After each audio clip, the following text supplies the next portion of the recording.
ഭൂമിയുടെ ജീവിതകാലം മുഴുവൻ നൈർമല്യത്തോടും തീക്ഷ്ണതയോടും വിശുദ്ധിയോടും കൂടി തന്നെ പ്രീതിപ്പെടുത്തുവാൻ കർത്താവായ ദൈവം നീതിയുടെ വസ്ത്രം എന്നേക്കുമായി നിന്നെ ധരിപ്പിക്കരുത്. വഴിയും സത്യവും ജീവനുമായ കർത്താവിന്റെ സുവിശേഷത്തെ പ്രഘോഷിക്കുക. സുവിശേഷത്തിലെ ഈശോ നിന്റെ ശക്തി കേന്ദ്രവും ഈശോയുടെ സുവിശേഷം നിന്റെ ജീവിത നിയമവുമായിരിക്കട്ടെ.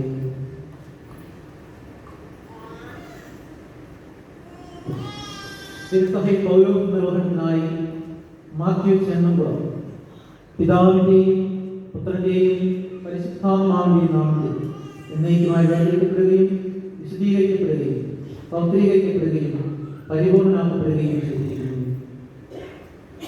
ദൈവത്തിന്റെ അനന്തമായ സ്നേഹത്താൽ ദൈവജനത്തെ പഠിപ്പിക്കുന്നതിനും നയിക്കുന്നതിനും വിശദീകരിക്കുന്നതിനുമായി നമ്മുടെ ഇടയിൽ നിന്നും രണ്ടുപേർ പുരോഗതി ശുശ്രൂഷയ്ക്കായി ഉയർത്തപ്പെട്ടിരിക്കുകയാണ്.